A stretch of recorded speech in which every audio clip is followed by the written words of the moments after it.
So yeah, we've now got a recording. Okay. So do you want to speak for about 25 minutes then, comrade?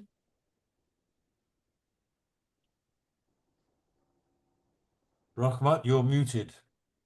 Yeah, okay. Can you hear me, Matteo? Yes, can hear you well, yes.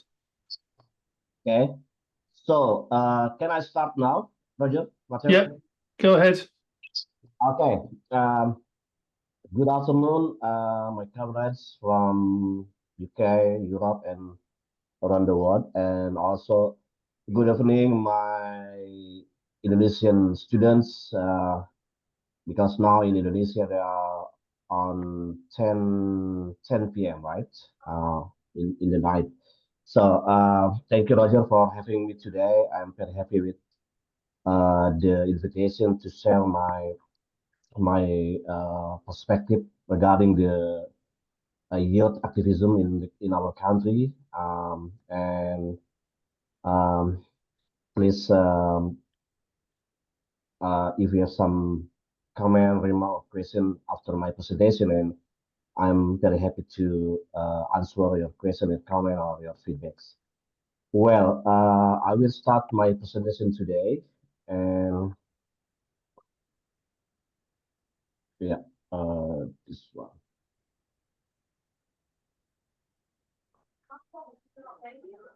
So, can you see my screen, Roger? Yes, I can see Yeah, that. that's good. That looks fine. Well, my name is Rakhmat Hidayat. I am a faculty member from Department of Sociology, State University of Jakarta, Indonesia, and also I am connecting and as an activist, campus workers union in the campus in the country, and we are working to protect, to empower the campus workers in the university. For instance, for the academia, for the faculty members, lecture to make or to support the networking, to support the capacity in regarding the university freedom academy, regarding the human rights for the lecture in the country. And my presentation today, I would like to provide you the youth uprising in Indonesia and with the concern about how the rising voice of Indonesia 17 plus 8 movement. This is very challenging and in injustice, exploitation, and corruption in the country. And I think before before I'm starting my presentation, I think this is very interesting topic in the country, not only in Indonesia, I think, but also in some country around the world. Let's say in Nepal, and also now maybe there are some protest movements, some striking movement in Paris and in France. So I think we can connecting to the global situation in the world. So in Indonesia, we the movement. If you see in my screen, there is a picture, and actually the movement, the student movement, the youth movement, starting from 25 August, and this is happening until the, the beginning of the September, uh, 2 weeks ago, maybe in the country, and now in the country situation still still struggles to get the freedom to get the try to propose the proposal of the justice agenda, the proposal to to reform the police brutality in the country, and also some political agenda in the country. So I think the background now in the country, in our country, in Indonesia, still challenging, still have challenge to get the reform and some of the And also one thing now, some of the activists, human rights activists and democracy activists, now they are still criminalized by the police at the prison. And we are coming from the social, from the civil society movement, try to release the activists from the prison, try to negotiation with the police in the country. And yeah, this is uh, if you see in the screen, there is one picture um, with the black color in the demonstration. This is called as the Jack of Indonesia. You know why the demonstrant, why the student, why the activists they wrote the Jack of Indonesia because yeah, we already growing the frustration about this systemic injustice, corruption, the the economical crisis in the country, unemployment in the country. So the demonstration is already starting in this case, in the case, the demonstration of the Jack of Indonesia. This is happening on 2020 or 2022 in the country. So if I can make a, if I can explain the background, I think the movement in the country in Indonesia is a long process. It's not only starting on the 25 August, but if we look the political dimension in the country, this is happening since Joko Widodo as the president in 2014 at the first term he was a president in the country. So since 2014 at the time, and then the second term Joko Widodo as the president, 2019, it's happening. It's happening. Some of the demonstration, some of the social protests from the civil society movement in the country uh, to respond to negotiation about the systemic, the economic, the political dimension, and also one thing is the human right dimension in the country. And one one important in the country that is youth activism as a key social and political force in the country, because if you learn from the historical background, Indonesian historical background, the youth activism they have a significant roles for the make democracy, for support the the reformation or the democratization in the country. And in this case, I think the movement starting on 25 August, also the youth activism had a significant role to make a mobilization, to make negotiation with the political elites, with the political, and also the police, because the police in this case we try to facing about the brutality when the police try to manage the demonstration, to manage the student during the demonstration in the country in some city in Indonesia. So this is very important, connecting in the political dimension, economical dimension, human right issue, and also connecting to the education, to the education background, because we have some uh, problems about education, the lost generation during the because the inequality access for the school, for the university. So I wrote in this slide, it is the growing frustration in the country. It was a, a cause roots why the social movement, why the social demonstration, it was happening during 3 weeks ago. And the the main movement in the country we call as 17 plus 8 movement. I will tell you later about what the meaning 18 plus 8 movement, and what the specific agenda, what the specific issue which is proposed by the social, by the civil society in the country.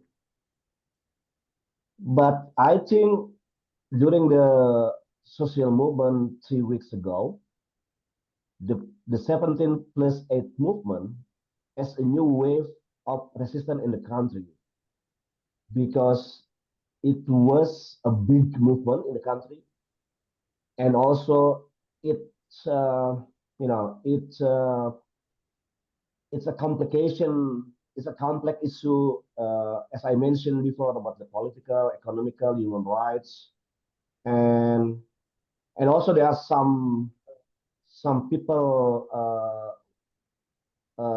dead by the police, in Jakarta, and also in some city in the country, in Bandung, in Surabaya, some activists passed away or dead by the police, with the water cannons, with the some of the more restriction, the repressive physical repressive by the police.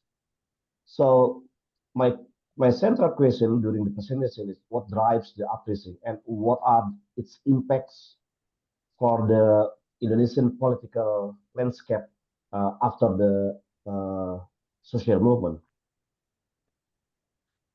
So this next slide, I will tell you about what the background. This is what the Indonesian socio-political context, and how the political context uh, drive to the social movement and to the youth activists in the country. And in Indonesia, we're starting the reform since 1998. After 32 years, the dictator Suharto as a president in the country. So we're starting the reform era since May 1998, and then we try to build, the democratization. We try to propose the human rights condition in the country, but there's still achievements and also some limitations in the country. And what the main issue and what the main problems after the reform era since 1998, we already facing, the case corruption in the country, from the government, from the political party, uh, both of the national level in the country, but also from the local government. So we still have the corruption cases, many cases, and yeah, this is still happening until now. The last case we have the former vice minister of workers in the cabinet of the Prabowo government. He arrested by the Corruption Independence Agency because he had some collusion and corruption, according to the workers management in the country. And also we have problems about economical and social inequality. This is according to economy, the oligarchy, the oligarchy condition make uh, there are uh, some social inequality with the oligarchy, the capitalists, and the poor society in the country.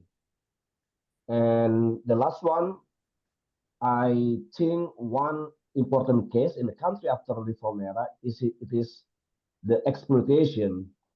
What kind of specific exploitation? It is connecting by how the political elites in the country they made many exploitation, uh, try to exploit the poor society, uh, in the grassroots society, in the rural society, every the political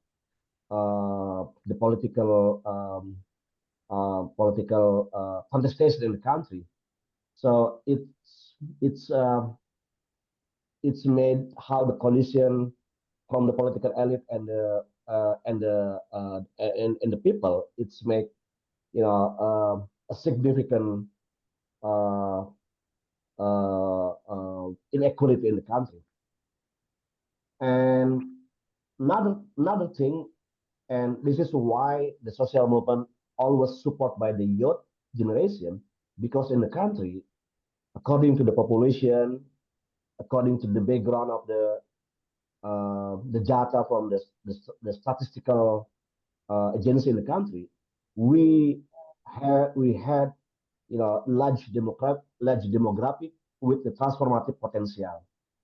As you join in this, as you see in the screen, our discussion today, there are many students, my students join in the discussion, and we tried, we have the condition, as I mentioned about the population, the youth population booming in the country, and it will make one significant contribution how and and what the youth movement will important position in the country. So you can see in the background, there is a one picture, and it's also connecting with the previous slide. Student lead the Dark Indonesia protest against the budget cuts for the education, for the social protection policy. On the other side, the government tried to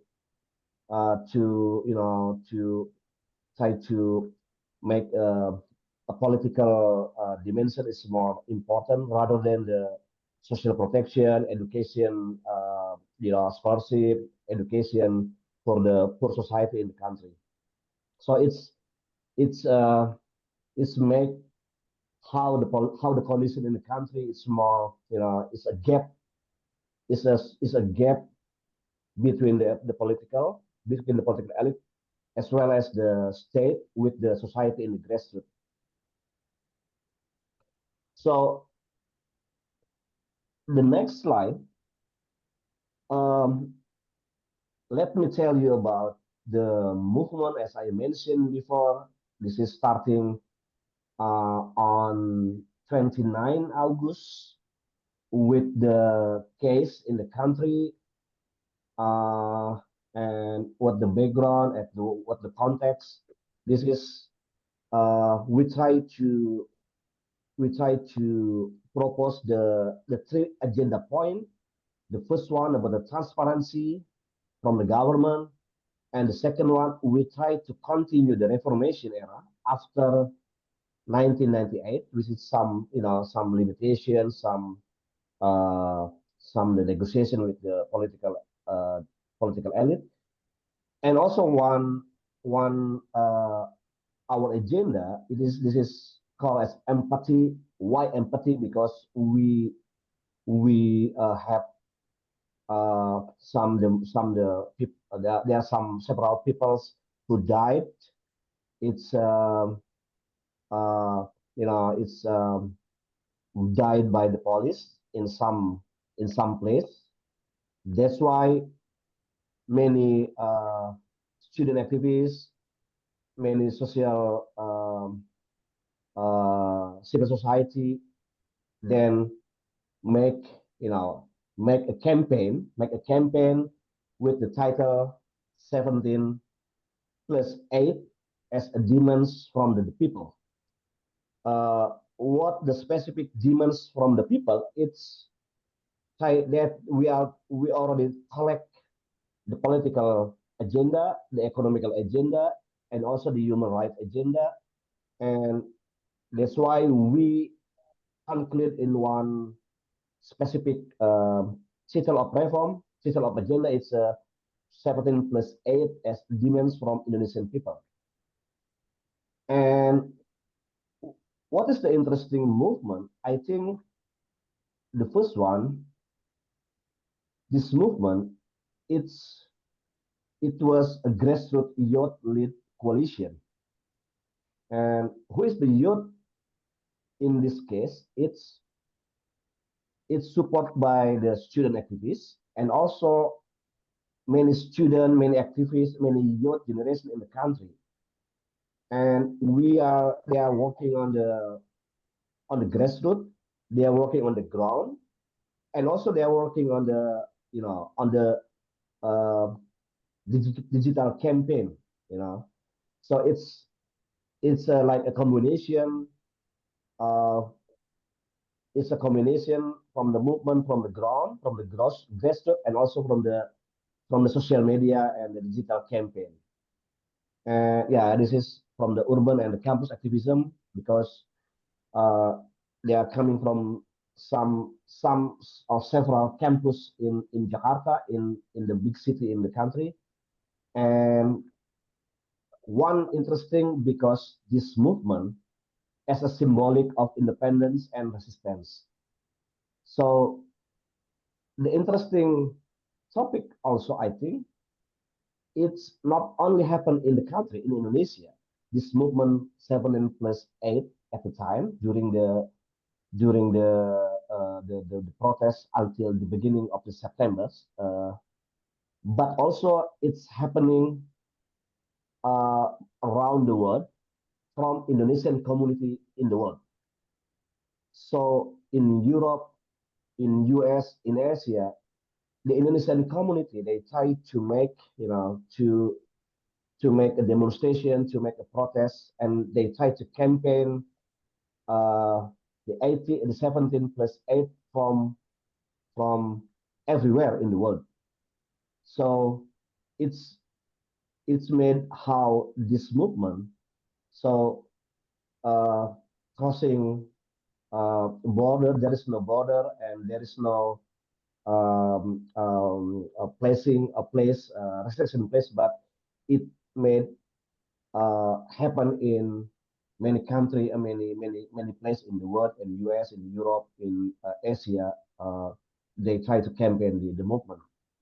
So what the focus on this movement, as I mentioned before, this is how we are trying to fighting the corruption and to the labor exploitation and also the ecological injustice in the country. It's according to the climate change. It's supported by the capitalists, the capitalists in the country. They try to to build the big company without concern about the ecological perspective from the country. And what the case during this movement, one one case as a trigger because at the time on the 29 29 August 28 29 August in Indonesia in the country is the corruption in governments and institutions. Yeah, as I mentioned before, this is very problematic issue, corruption and also inequality and also exploitative. Yeah, the ecological crisis and also the weak protection of the civil rights. So this is make Indonesian student protests a big or a significant case in the country. And yeah, as I mentioned before, you can see in the background in the screen. Uh, there are some social media campaign as a resistance from the civil society, from the people. And one interesting picture, I think you can see in the picture. This is, uh, it's a viral in the country. It's made by as a status in the WhatsApp, in the Instagram, in the Twitter, in X, in Facebook, in TikTok, and a picture about rape Indonesian democracy, the death of Indonesian democracy. Indonesia is in a crisis, and they are made a strong protest, a big protest, and how the political elite, and then while the ordinary people, and it's a poor society, and they are gap with the poor society and with the grassroots, with elite society and political elite. So the background in the picture, it's the parliament building, and it was happened during the reform era on 1998. And during the movement, the demonstration on at the end of August until the beginning of September, it's concentrate in front of the building, the Indonesian Parliament at the time.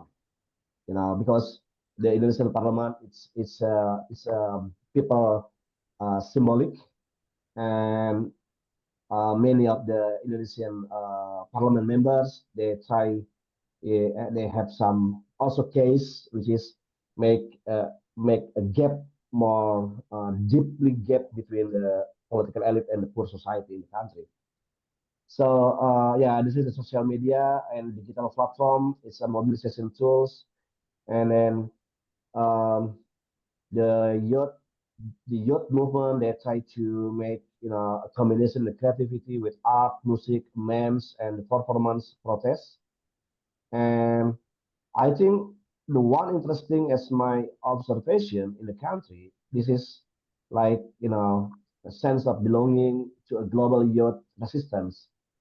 Why? Because uh, the global youth resistance in the country, it's made influence to the Nepal youth movement. If you learn about Nepal case, Genzi in Nepal, they try to make demonstration after Indonesian case.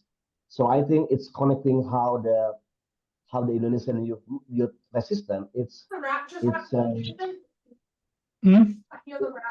Oh, okay.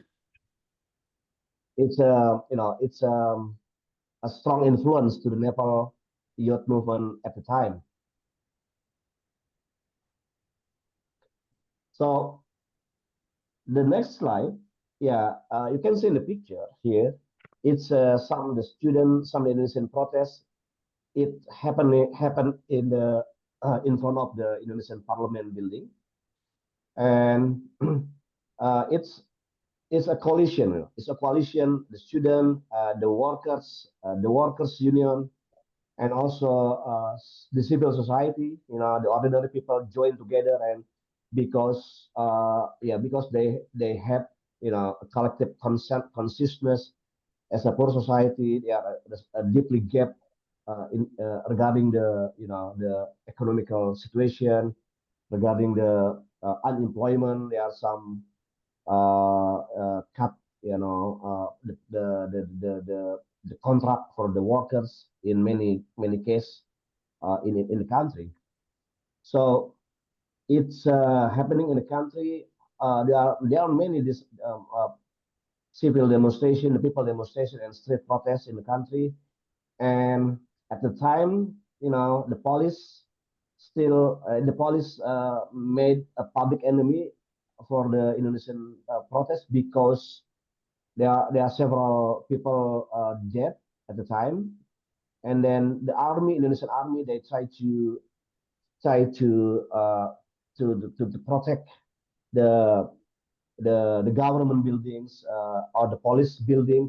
It's handled, it's kept, it's maintained by the Indonesian army, because uh, the police at the time, it's as a public enemy. uh, as a public enemy, and the protests, the Indonesian protests, they try to demolish, try to protest the Indonesian police office in the country, in every place, in every region.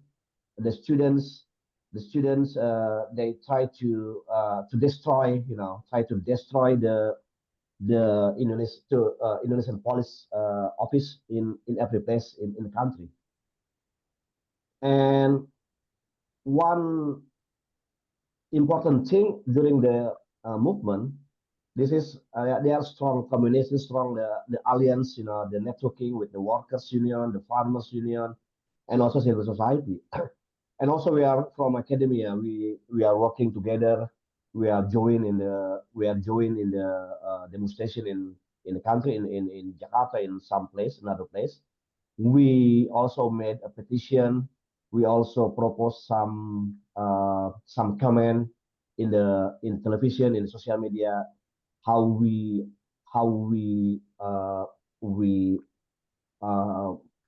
to provide a critics regarding the perform, the political president, and also the the parliament from the country, because yeah, it's a complex situation at the time.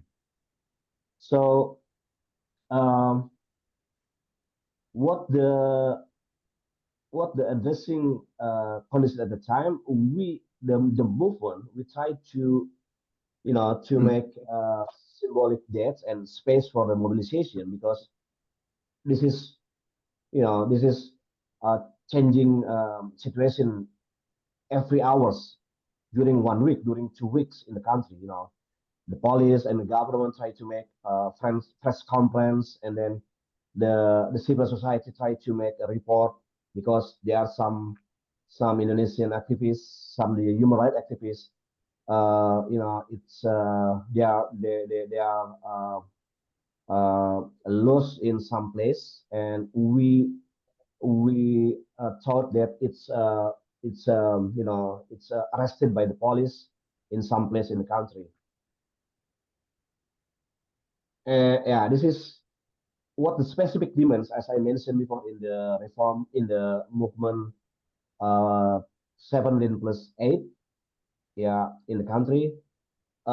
Yeah, because we try to, yeah, fight the corruption at all the level government, both of the national levels and also the local levels. The local level, it's been from the mayor, from the local parliament in the country, and also we try to support, to protect the labor rights, because now, since 10 years ago, the increasing of the unemployment from the country, and also we have problem about ecological justice, and also we have problem about the democratic freedoms. Uh, if if we learn, and if you know about the academic freedom in the country, we have problems. We have big problems. There are some academia which provide the critics to the government, and then they try, and the academia, they they write in the social media, let's say in Twitter and X, Instagram, and then the police can process and can arrest the academia and send the academia to the prison, because there are strict restriction regarding the academic freedom, and they prohibit to make a protest, to make a critic to the government. So this is we try to protect the academic freedom for the academia, for the activists. Yeah. And also the greater youth participation in policy making, because now uh, the youth movement, it's one of the important actors to the political process or democratization process in the country. Okay, so you can see in the background, we try to protect the right to the protest in Indonesia, because you can imagine there are 250 from 250 international groups. We demand justice, accountability, and how to stop the police brutality. That's the problem, you know. Or what the problem? Because the police, it's very danger because they can uh, uh, they can arrested many people, many students during the demonstration without the problems, you know, and they can send the people demonstration to the prison. Even they are try to make writing in discussion, and the police they should arrested by the police apparatus to and sent to the prison, and it happened until now, you know. Many of the human rights activists, many of the social activists still uh, in the prison until now, and we are trying to propose negotiation to release them from the prison. So yeah, it's there are the total, there are 25 specific demands, which is yeah, it's according connecting the political, economic, and social issue affecting the public. And you can see in the screen there are some agenda, and we we propose the deadline, this proposal agenda for the government from the parliament with the deadline by 5 September at the time, you know, because uh, yeah, at the time, in the first week, there's some agenda, there's some deadline for 1 week, for 1 year. So for 1 week, the deadline until 5 September at the time. But we also have the agenda with deadline for 1 year until 31 August next year. So it's still happening here. It's still negotiation, how the political agenda, the economic agenda from the movement, and we still keep going. You know, we still keep going. We still to make a collaboration, to consolidation from the civil society during the movement. Yeah,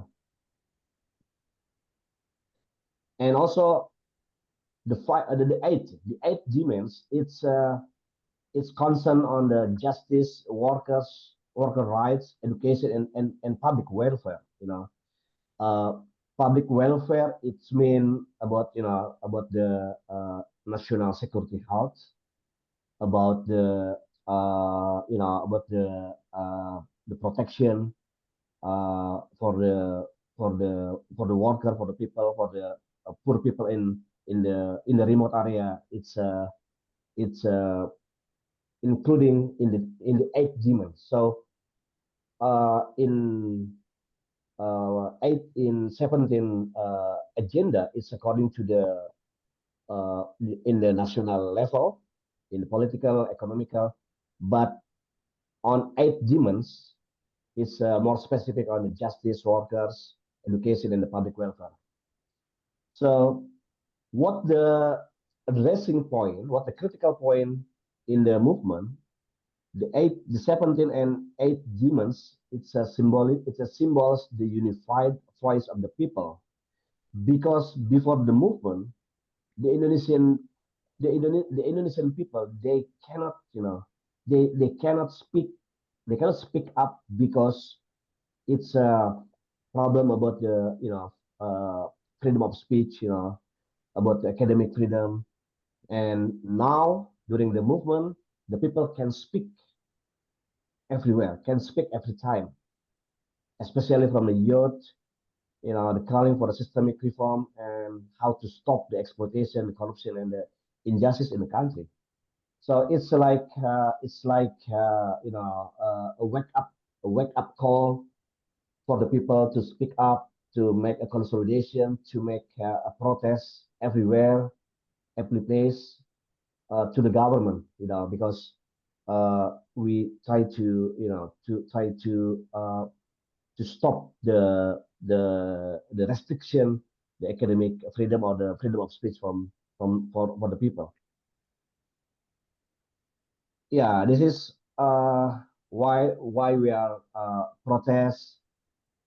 Every people we made a solidarity.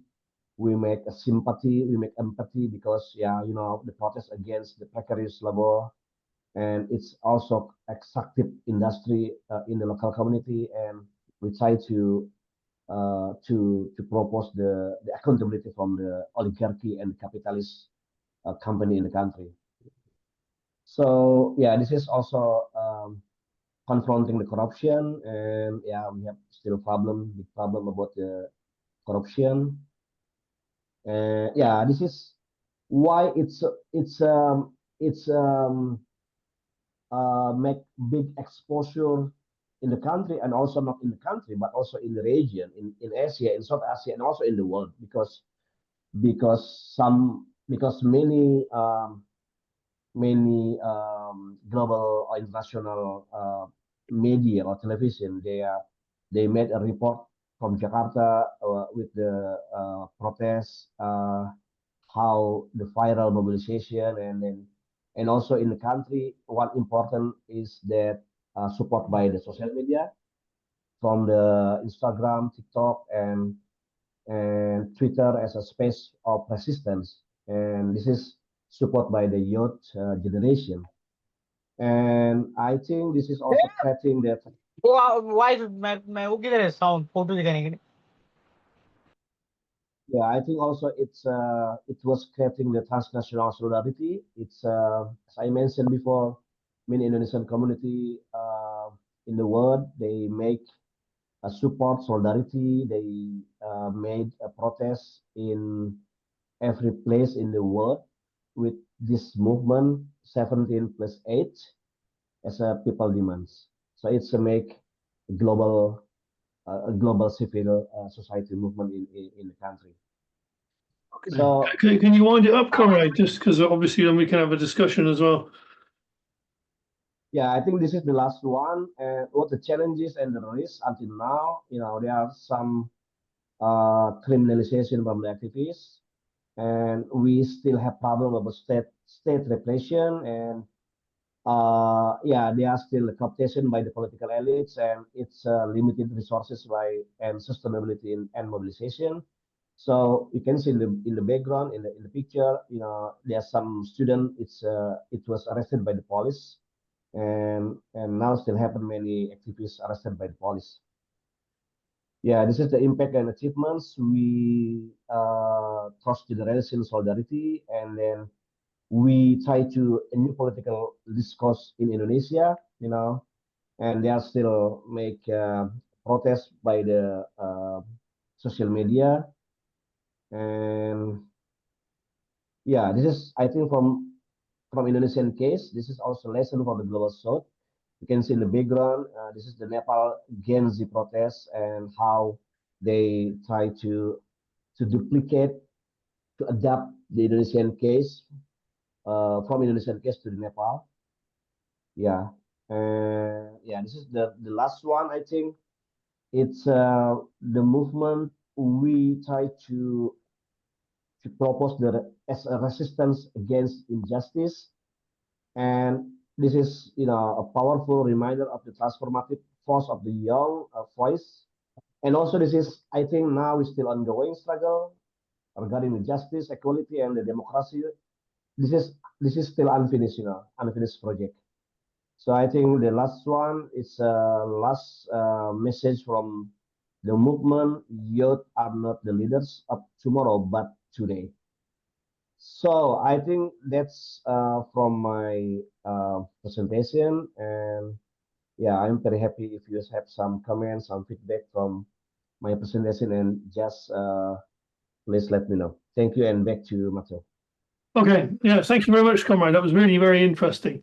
If people can put any questions, or we'd be really interested if people have had experiences of the actual protests, People want to speak about that, or want to make contributions or whatever. Can people put up electronic hands? Will be easier because there's so many people on the call. It's very difficult to look over numerous screens. So electronic hands will be really appreciated. So what have we got? Okay. Enrico, you're muted, comrade. No, just a question, because I think that I did not understand, probably for English, but I did not understand the involvement that there is or there have been of the working class and the trade unions, the Indonesia trade unions.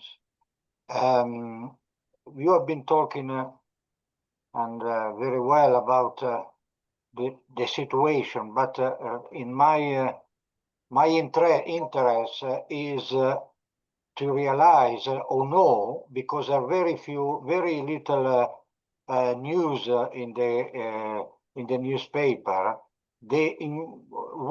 which is the involvement of the working class and apart the youth. And I finish. Just that question. Okay, thanks, comrade. Norma. Yes, thank you very much. Very interesting, clear, and congratulations for the number of attendance in this presentation.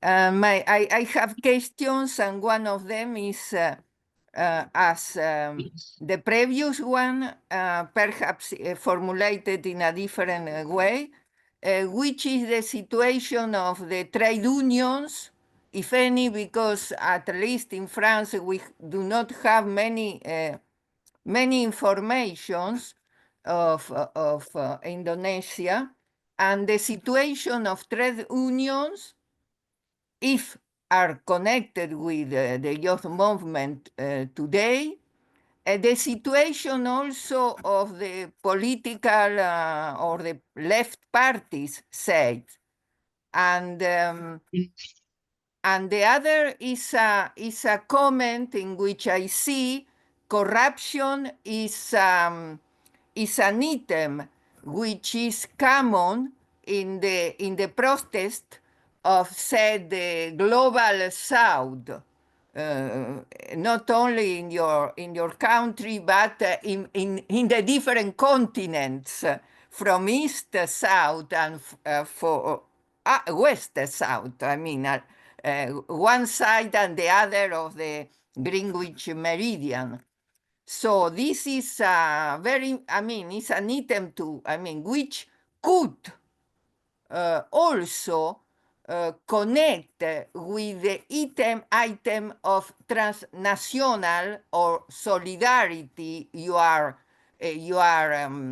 remarking or asking for too. And so then after, there is also this ecological justice, which I would like perhaps then after to see more, which concrete biodiversity in your country and so on. Thank you very much. Okay, thanks, Norma. Red Roger, you wanted to say something on it.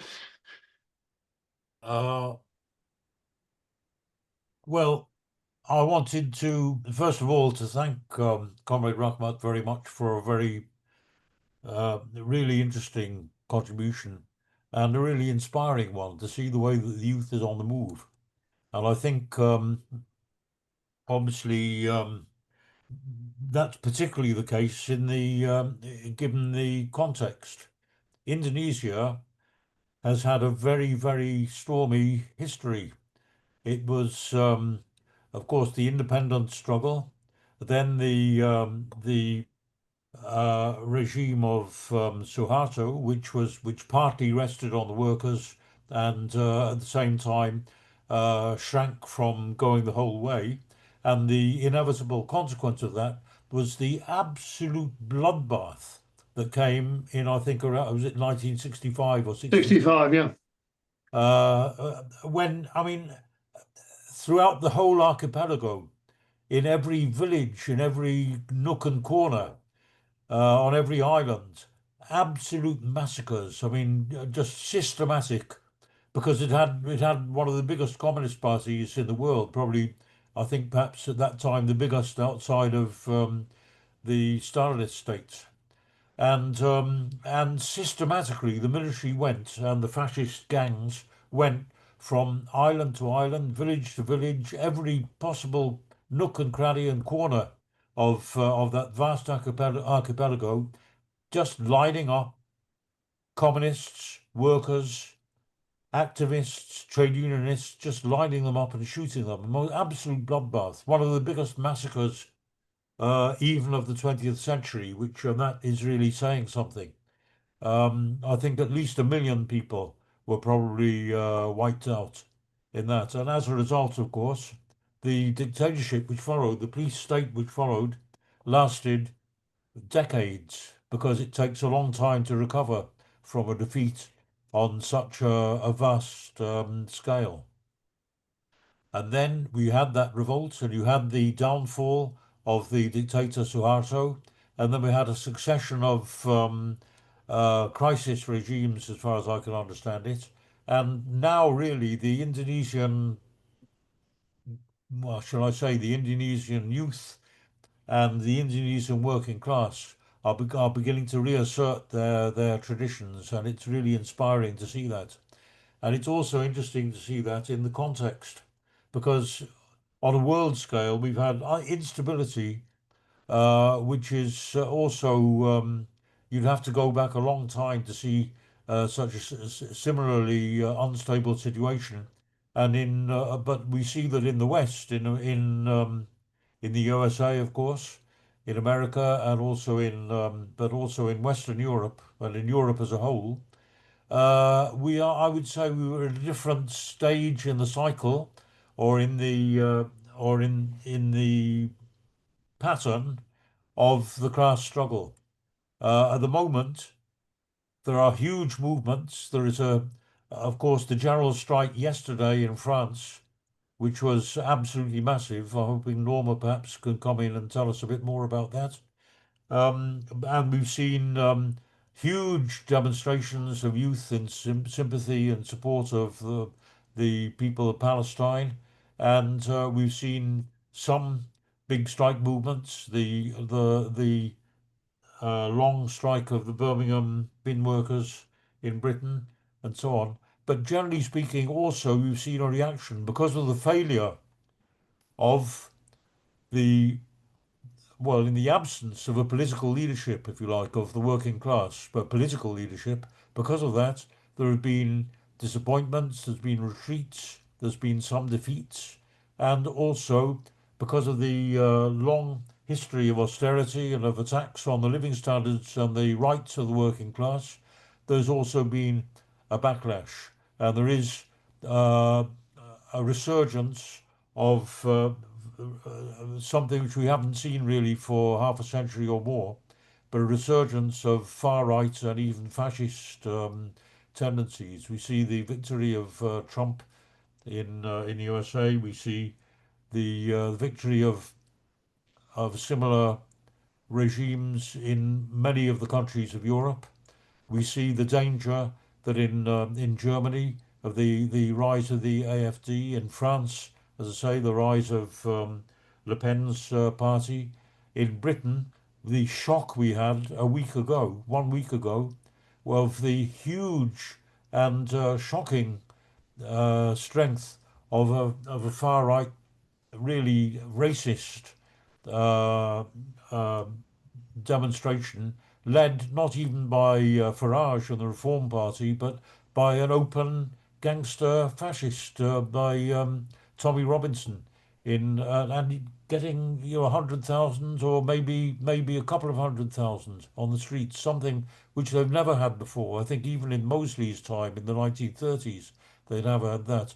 So we're at a different point in the trajectory. That doesn't mean that I'm not saying for a moment that the movement in Europe is finished. On the contrary, I think we're on the eve of a huge fight back by the working class. And I think the fact, for instance, that nearly 1 million people signed up to just the hint of the birth of a new party in Britain, a left party, that shows, if you like, that we could well be on the eve of a resurgence of working class struggle, and on a higher level, perhaps, than we've seen for many decades.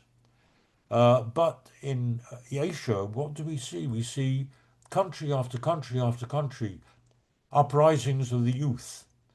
Uprisings, yes, of students, but also of unemployed youth, and tied to movements of the working class. We had Sri Lanka, where the Rajapaksa dictatorship, he had to flee the country. We saw soon after that in Bangladesh, the Sheikh Hasina's government, again, she had to flee the country. We now see Indonesia, we see Nepal, and I'm hoping that we can get a Nepali comrade to come and speak next week to our meeting. And we're seeing now, I just read this morning, that in Philippines too, there's the beginning of a youth uprising, a youth movement. And we have a Filipino comrade who's offered to speak to us in a couple of weeks too on the situation there. So we see that. And of course, we see above all in India, although it hasn't begun yet, but there's absolute instability. They've had general strike after general strike after general strike, numbering, believe it or not, 250 million workers, the biggest strikes in history. And that shows, people say, oh, well, it's the bureaucrats letting off steam. Yes, but look what a head of steam is building up, that they have to do that and that they're able to do that, and that so many people are mobilized in those movements. So I think what's important is, one, to know more from Comrade Rakhmat. Have you made any contacts with, or has there been any contacts made with the movement in neighbouring countries? And secondly, again, to repeat the questions made by Enrico and from Norma, can you say a little bit more about the ties to the trade unions of the working class? And would you say that this is a harbinger of a working class struggle, movement of struggle too? So thanks, comrades. Okay, thanks, Roger. Anybody else? Any other points or questions? I'm hoping. It would be very good to hear from some of the other Indonesian comrades. Yes, that would be really excellent. Even if it's just some of the incidents, some of the experiences they've had in the last few weeks. Ian. Thanks. Just a couple of very quick questions that I've sort of put in the chat as well. I think communism is still officially banned in Indonesia since that terrible time Roger was just talking about in the 60s, the long pogrom, and even after the dictatorship fell, I think that's still on the books. So correct me if I'm wrong, and is there any way of getting that changed? Because that would obviously be a big problem for organising all sorts of radical tendencies on the left. And also, the current president, I believe, is part of this right-wing populist surge, isn't he? Because he's Suharto's former son-in-law, and he was in that government as a paratrooper leader, I think, committing, well, I don't know, in East Timor. So you can imagine what he might have been getting up to then. Yeah, so the fact there's a uprising against this particular government as well is maybe particularly positive on those grounds. And if that feeds into the politics of it or not, if it is seen as a specific response to him and the state of politics, or a more organic kind of protean thing that would have happened, whoever was in power, would be interesting. Thanks. Okay. I would ask a couple of points myself. The first really is how this links to the Palestine movement, because I know Indonesia has always been a strong generally a strong supporter of the Palestinian movement, and do these two things in terms of, obviously facing the same imperialism? Is it, are there clear links being drawn at all between the two? And the other one, of course, is, I mean, most of the it's very interesting set of demands, but generally, as you say, in terms of a defense of democracy against the attacks and so on, does any of it go beyond towards an anti-capitalist, towards anti-capitalist demands, demands for workers' control, for the issue of workers' organisation, etc., and the ability to actually to take control of chunks of the society, either in terms of production or public services and so on. Does it go to that level? I mean, it ties in again to the whole issue, as comrades have been saying, about unions and the working class. So if there's no one else, could you come back, comrade, and answer some of those? That would be really useful. Okay. Yeah. Thank you for your comment, your question from Enrico, Roger, Iron, and Metal, and also Norma Gracia. Yeah. Well, the first one, regarding the involvement the working class in the social protest, it's the working class, they connecting and they join a coalition with the youth movement, with the youth activists, and during the time since 25 August, also the working class, the working unions, they made a social demonstration also in some of the part in the country, and it's the main issue from the worker unions agenda at the time. More specific on there are some increasing case of the unemployment and some the cut the contract from the workers in many of the industry in the country, and also the main issue connecting the protection from the to the contract workers, it's very huge problems in the country, because there is no permanent contract from the workers in the industry. So if your question connecting to the what is involvement the working class, they make a collaboration, they make a consolidation with the youth movement, but for the as the motor, as the important actors, this is the youth movement. And what the differentiation connecting the workers union around the world, because in Indonesia the workers union, it's now in the political dimension now. The workers union, it's already cooptation by the regime, by the political position.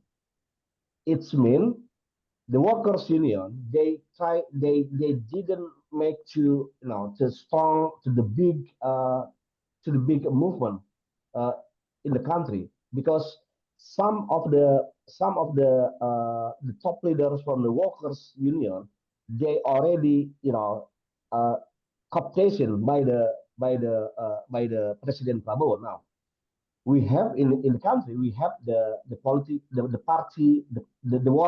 workers party, or party buruh. It's the only one. It's the only one workers party in the country. It's the only one, and the big one political party in the country. But what the problem? The leaders from this party, it's already it's hegemonic by the regime, the political regime. So it's make the workers union movement. It's not big big issue how to make a protest to negotiation with the government.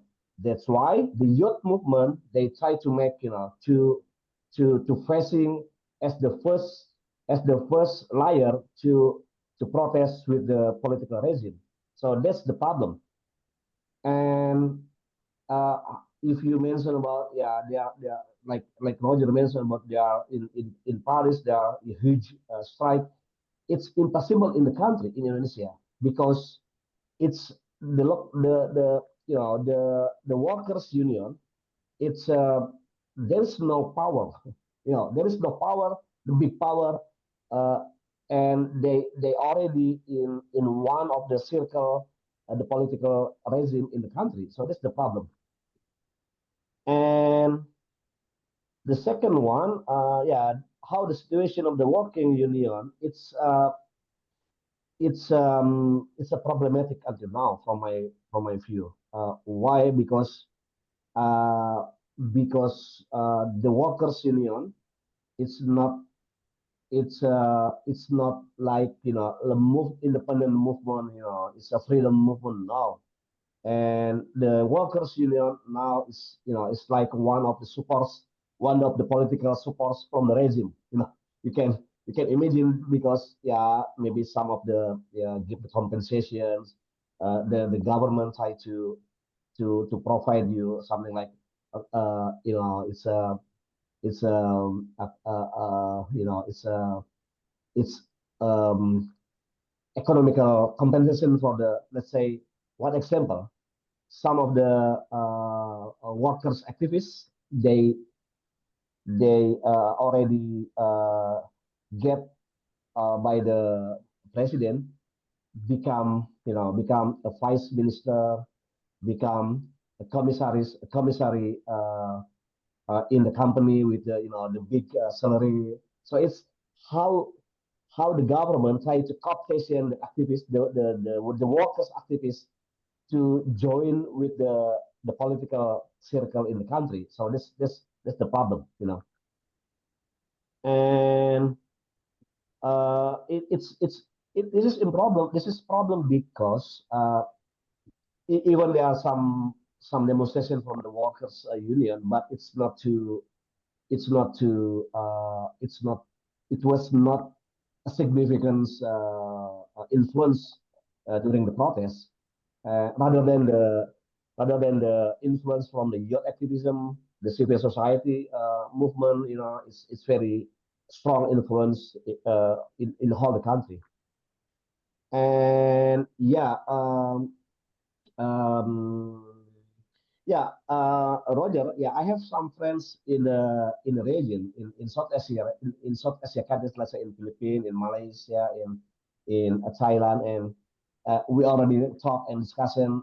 Even now, I live in Bonn, in Germany, and we discuss. We talk about how the possibility to invite the movement in the country, in the region. And also my friend she's a Filipinos, and she told me that why not Filipinos movement try to continue the Indonesian movement, because what the same cause in the region. One is the uh, corruption problematic in the country, in the region. Let's say in Philippines, it's very complicated and problematic issue about the corruption. And and some of the youth activists in the Philippines, they try to look the type movement from Indonesia, from Nepal, from Paris, from France, and now I think they try to make a consolidation for the to prepare maybe social activism or public demonstration in the country. But let's see, maybe in a couple of weeks, in some country in the region, they already try to duplicate the Indonesian Nepal case from the country. And I think, this is make as a transnational solidarity, because not only for the workers class, but I think from the civil society, from the human rights activists, and also from the youth activism in the world as a part of the global youth movement around the world. And a strike movement, I think, it's very challenging in the country for Indonesia. It's different when I look the case in France. There are workers, they stop operation from the public transportation, let's say from the metro, from the bus, tramway, they stop one day, and also train. They stop train operational. It's totally different with Indonesia, because a public service in the country is not, it's not a good managed by the country. As I mentioned before, we have problem about the public service, from the health insurance, from public transportation. It's totally different with cases in France or in another country in Europe, when the workers union, they can commit to strike in one day, 2 day. It's totally different, because we government try to, as I mentioned, to cop station the leaders from the workers union. Uh, yeah, uh, Communism. Yes, correctly, Ian. Communism still officially bans in the country. Even, I'm a professor on sociology in the department. When I taught the Marxism theory, what the background of Karl Marx, and what the theoretical of the Marxism on the on the labor class, on the conflict class, both of the proletariat and the bourgeois. It's a danger for me, Ian, because sometimes sometimes the police can arrest me, because when I teach the Marxism, it's the government, the police, they try to connect the Marxism as the communism political party in Indonesia. So it's very dangerous until now. Even my discussion and with my students, we talk about the background of the Marxism, or the Marx, the Marx thought. We're talking about what the definition of about the proletar, the bourgeois, and conflict theory, and what is the Marxism theory as a theoretical, right? But the government, the police, they didn't look my speech as a theoretical framework. They look they understand my speech connecting to the communism. It's very dangerous. That's why we have problem about the academic freedom.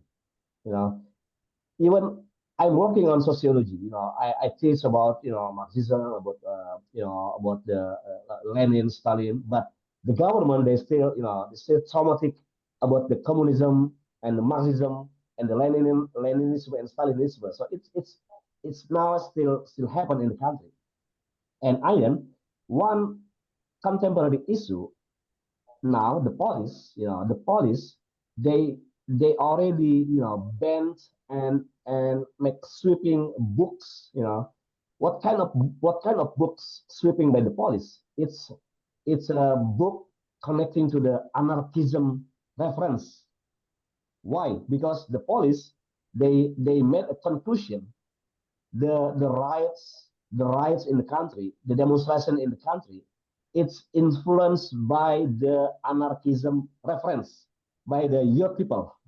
So you can imagine this is one of the another topics, but it happened in the country, and now police, they try to bend to the sweeping many reference regarding the anarchism book, or the new left books from the students, from the activists.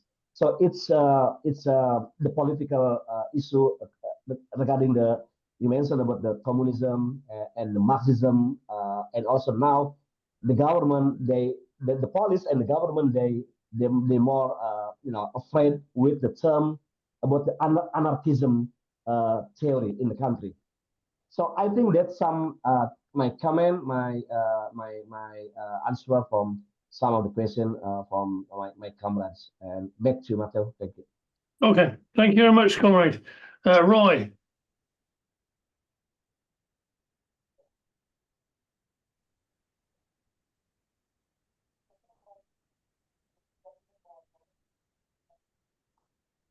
Comrades, You're muted, comrade. There they are. it seems to be okay now. Yes, it's fine.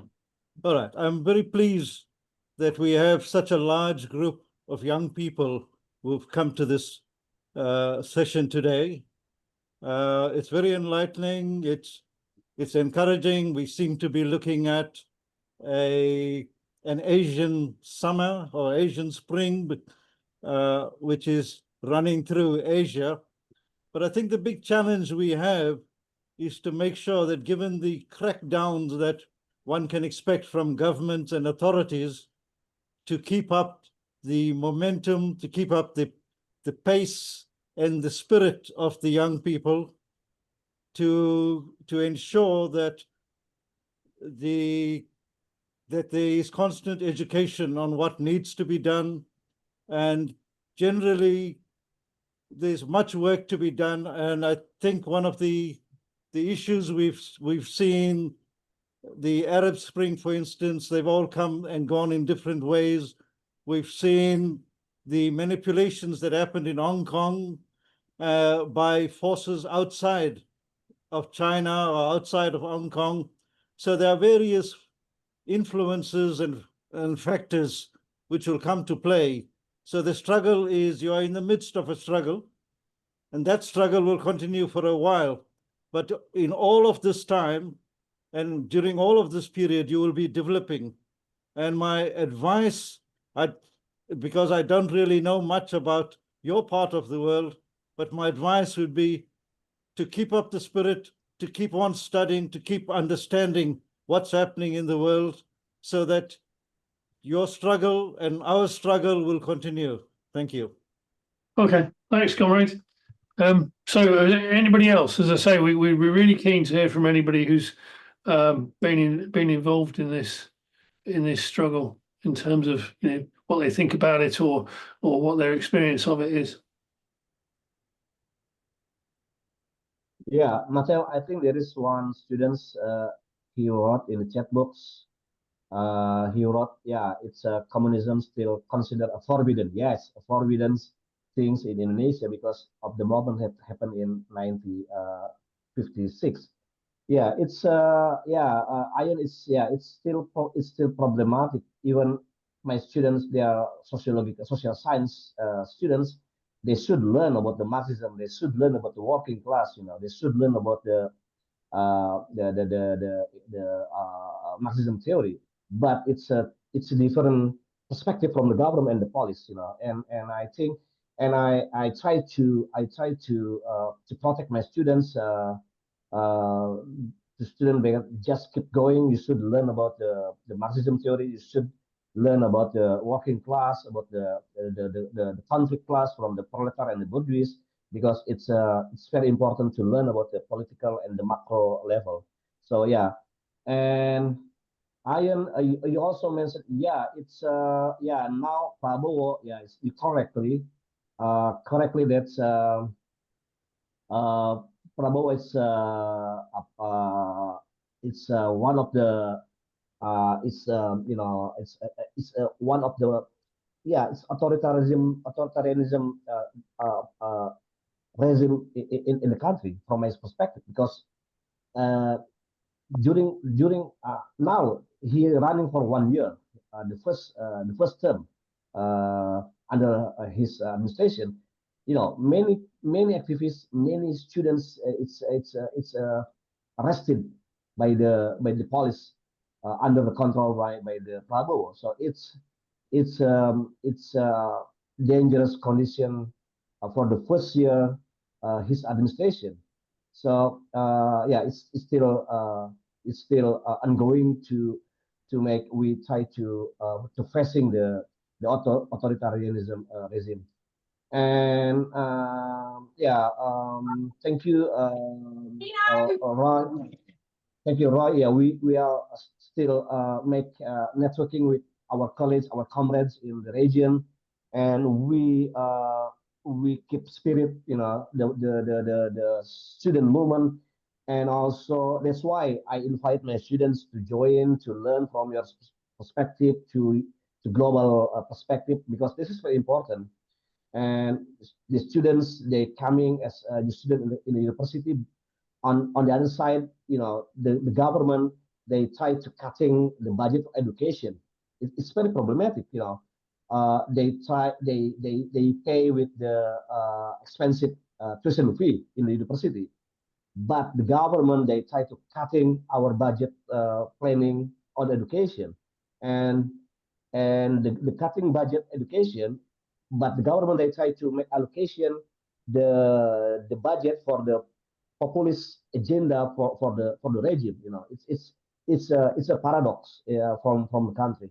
So yeah, we still keep going, make solidarity with many networking around the world who have concern about human rights.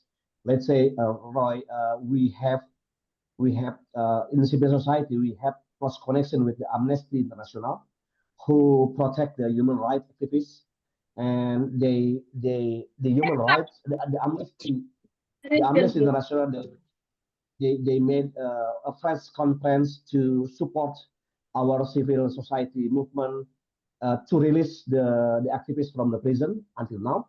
And this is very interesting and very help us to make a strong and to long term spirit, to long term of the struggle, not only for now, but we are to for the future, in the future of democracy in Indonesia. So we already make networking with another uh, partner in the world. Yeah, thank you, Roy. Okay, thanks, Comrade. Roger. I just wanted to encourage. We're so happy to see so many young comrades here. Now, you must have been involved in the struggles. We don't necessarily request you for long historical or theoretical contributions, but if you could give us some of the flavour of the struggles you've been involved in, and what the discussions you've been having with your fellow students, and just some of the flavour of the revolution that's unfolding in Indonesia.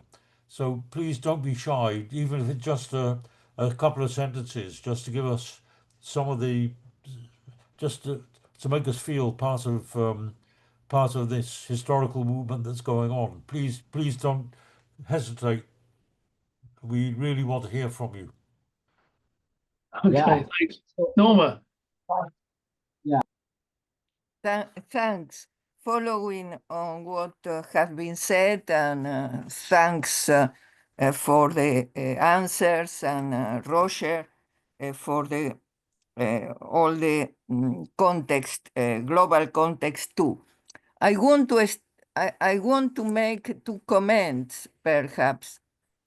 And the first is that is true, I mean, and it's that all the global instability and the struggles and the participation of France was mentioned, and there is, I mean, all September in particular, a very huge mobility and strikes and manifestations. I just will give a word on that.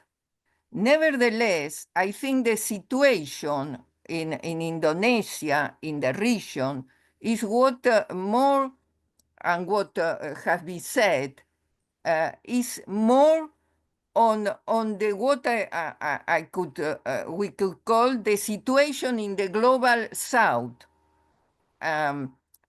All these necessary, I mean, rights, democratic rights, a student, I mean, the cut of budget for education, I mean, nevertheless, in the global north, I said, or in Europe, or I mean, there are cuts, but it's not the same. So all this, I think, is very important. I mean, correlate. I mean, in terms, and to have in mind, and corruption, and to have in mind that these problems, and which Indonesia and today have been, the youth have clearly said, formulated, can be correlated and find solidarity and strength, political unions with the other countries or part of continents. And what has been mentioned, I saw also analogies, many analogies with Argentina, for instance, or some other countries in South America, and also in Africa, of course. Now, about that's one point. And also the requirement of transparency and all that, what I mean, and repression and all that, what you clearly exposed. Now, about what Roger, and it's a common also situation now, said about the high of the far and extreme right, and the movements in England, in different, I mean, United States and Europe in general. Yesterday it was also in the Netherlands, a big, I mean, which was not the case said before. And that I think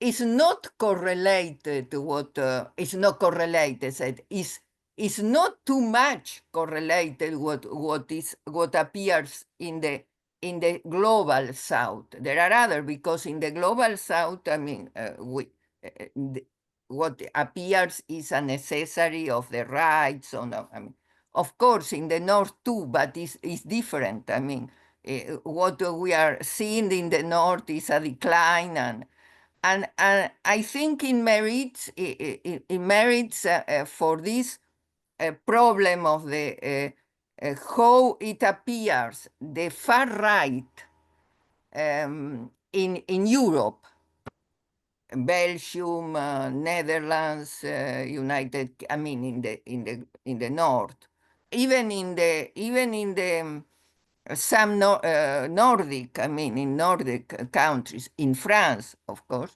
merit to have some special or some more meeting, I mean, these Zoom meetings or discussions, because what appears, and I thank Roger for mentioning that, I close with this, I do not want to make so longer here. What appears in France now, which is very unstable political situation, 5 premier minister which fold in the 4 years said. It's there are strong trade unions, and last said 18 this last week was a big manifestation. It was previously in the 10th of September, and announced that in the wind chat. I mean, I precluded, I mean, that, and it will follow. But it's another kind of instability. It's another, which is the instability in Europe with different degrees, and in the global north set. But I see the situation in Indonesia very correlated with the situation in others. In other countries or part of continents, and that could be good to in the way you formulate the problem to make these connections for gaining solidarity with your movement and for us too to enrich and to get power. Thank you very much.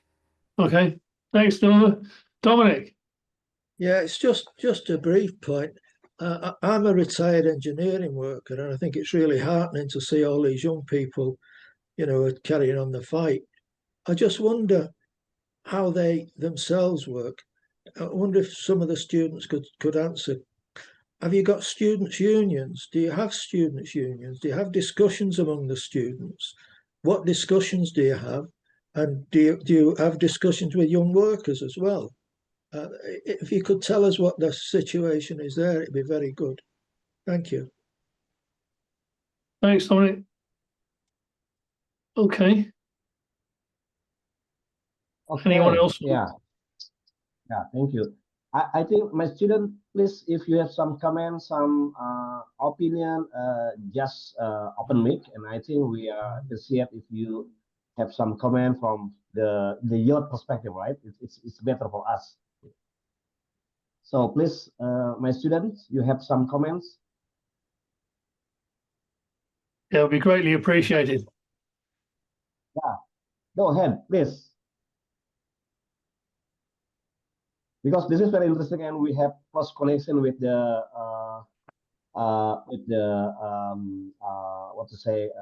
some workers union in UK, and you are very lucky to connect discussion with many people around the world, from UK, from Europe, another part. Please. Can I suggest, can comrades indicate, just put your hand up maybe if you have been actually involved in these struggles, because we really would like to hear, some news from you. Yeah, please, students.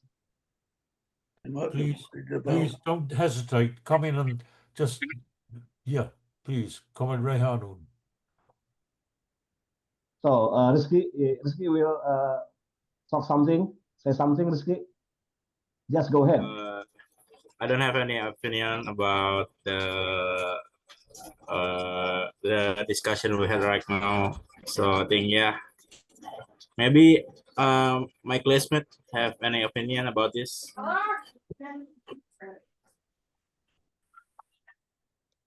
Yeah, Okay. Tanaya. Tanaya.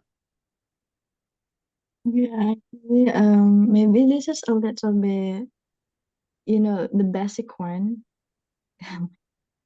So for me, in my perspective, we have to do it the democracy a day ago, I guess, because that's how people in Indonesia do the democracy nowadays. And then, because if we didn't do it like the democracy in the days ago, maybe what should I say? The voicing opinions that have not been heard all this time because our scale was too small. So we have to do this big democracy. Well, maybe we gonna. Yesterday, my lecturers say that maybe in a several month we gonna face a bigger movement than this. So maybe that's what we have to do. That's it for me. Thank you. Okay, thank you. Roy.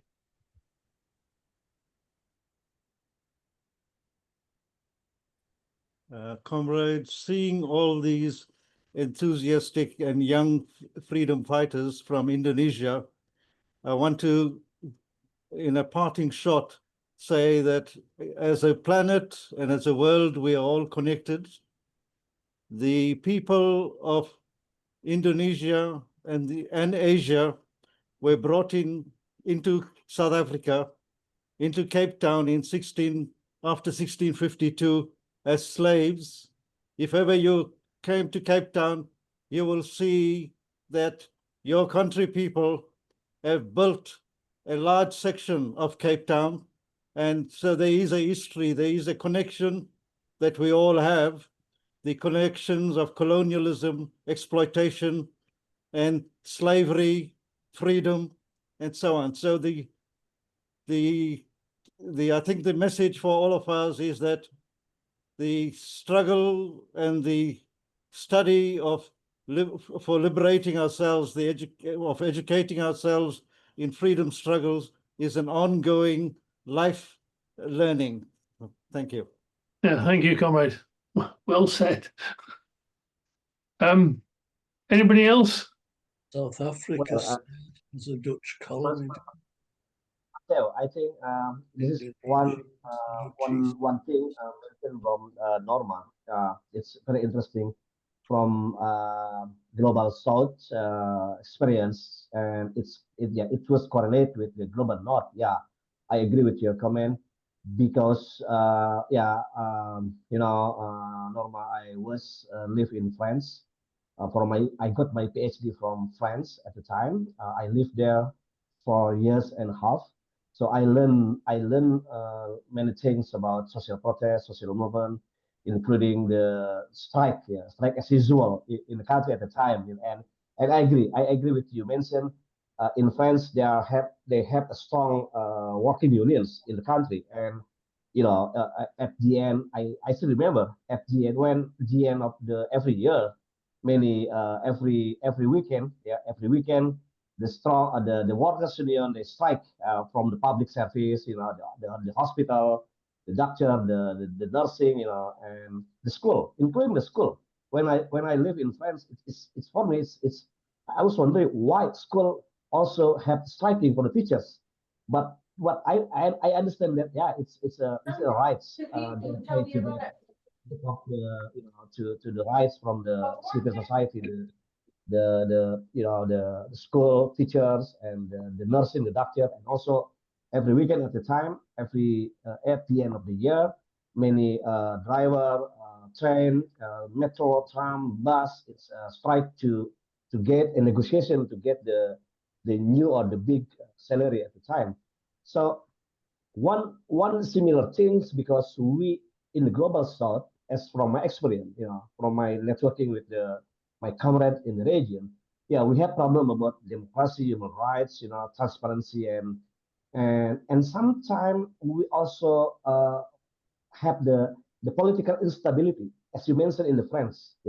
It's in France. I know how now it's Macron. They try to make negotiation with the new prime minister and the workers union. They thought that there is no changing situation with the new prime minister for the policy in the country at the time. It was happen also in the country, in my country, in Indonesia. We have problem about the political instability. And that's why after the demonstration, Norma, the president, they already, make a reshuffle of the ministry. And because it is also demand by the people. Let's say in the Ministry of Finance, this is very the strategic position in the country because the Ministry of Finance, the minister, they cut budget for education, for the welfare state, for the public service. And then after the demonstration, the president, they made a political decision to replace with a new one, the Minister of Finance. So it's connecting with the political instability, and we try to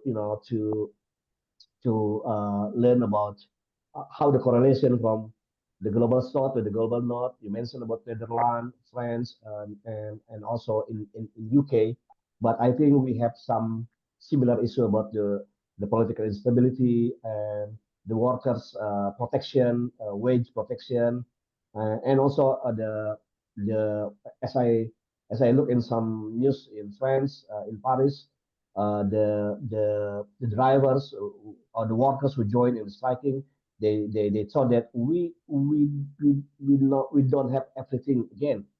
It's same in Indonesia. The drivers motorcycle online, the workers now we don't have anything because they now cutting stop the contract by the company, and also many company in which long is a huge workers.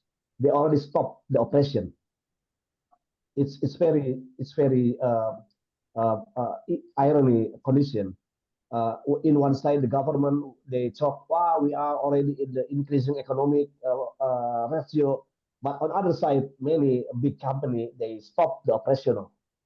So it's the situation in the country, and the people they don't have how we eat tomorrow, and we don't have money to get job, and the children they cannot go to the school, and they didn't pay for the to the consumption every day. It's very dangerous situation, and I agree with my student Sanaya. You already mentioned, because in a couple of in the couples of months, yeah, I agree, it's will a more bigger demonstration. Why? Because the road case connecting the social justice, it's not make a concern by the government. Normal. It's same with the French government, with the Macron, with replace a new prime minister. And Indonesia, the President Prabowo, it's a replace a new of the financial minister. It's same condition, because there is no changing situation. The condition is the social justice, unemployment. So that's the problem. Okay, thank you very much, comrade. Thank you.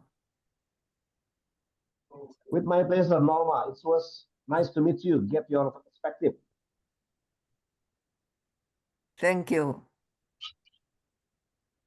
Okay, now that was really very interesting, and I think very useful for people. And I think it's obviously going to, this one will carry on as well. Of course, obviously it will keep going, and as people have said that it will, it essentially is a social explosion, given the nature of the system that will continue through different countries, because obviously under conditions of a declining capitalism and a severe crisis, it's incapable of providing the basis of human society and even human life. So in those terms, we expect explosions, but the question is, what is the political answer, and what are the political alternatives to the system we've got?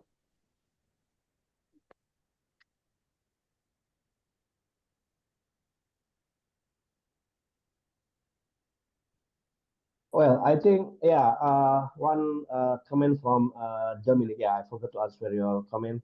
Yeah, students, they have union, a student union in the country, in every university, and the youth movement in the country, as I mentioned before, it's also supported by the youth, by the student union in the country, because they support with the protests, where they support the discussion with the critical perspective on the political issue, with the human rights issue, and I think that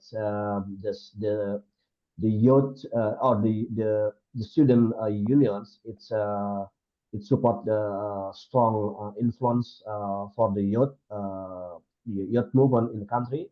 Every the political or the situational momentum in the country. But yeah, that's the problem. As I mentioned before, the workers' union it's very, now it's very, the political or become one elite circle in the country. So that's why they didn't become a strong mobilization, because the government they try to to take some of the worker activists to join with the political position, with also to the economical or the in business of position in some of the big company, the state company, like a commissary, like to get some economical position. So I think, yeah, this and one thing, yeah, it's you mentioned also, I forgot from the Palestinian support. Yeah, it's youth activism during the movement, the couple several weeks ago. It's also connecting with the support, the Palestine support. Yeah, it's agree because it's also connecting with the the colonialism, and then try to make independence movement, to freedom. Yeah, it's because it's a similar issue according in the Indonesian case. Try to get more uh, to to against the colonialism, the neo colonialism in the country, and also to the yeah, you mentioned about also Mateo, you mentioned about the anti-capitalism. It's also another issue from the movement, and it's connecting each other with the Palestinian support and also anti-capitalism support to the against the corruption, the economical crisis, and also the human rights against in the country. Okay, thank you very much, Comrade Rakhmat, and also to everybody else for this. Been a very useful and interesting meeting, I think. Roger, do you want to say what's coming up next? Yes. First of all, I agree. I'd just like to endorse what you said. That was a really interesting, and as of course we've all said many times, great to see so many of the young comrades who participated and joined our meeting. Next week, we are hoping to get some Nepali comrades to speak about the youth uprising, which is taking place there too.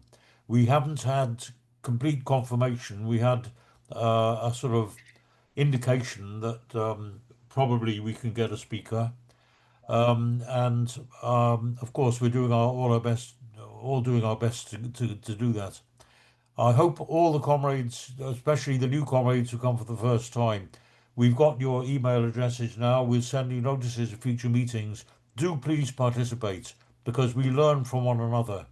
And that's the point of these meetings. We've had comrades speaking today from South Africa, from Italy, from France, from Britain. Sorry if I've left anybody out, but we're learning from one another. The experiences of the working class, the victories, also the setbacks, the problems, the struggles we're facing, and so on. We all need to learn from one another because it's a worldwide struggle, as comrades have said. So do please come along and participate. We're also, as I said, probably in 2 weeks' time, we should get a comrade from the Philippines also to speak. So that will complete, if you like, the cycle. Well, not complete it, because it would be good to get comrades from other countries in the region, from India, from Thailand, from Pakistan, from well, we've had one meeting on Bangladesh, but perhaps we need to return to that, and so on. So, comrades, thank you for your attendance, and we look forward to seeing you next week. Thank you. Yeah, thank you, my students. Yeah, Thank you, Sir Thank you. Roger. Thank you, comrades. Particularly Comrade Rakhmat. Thank you.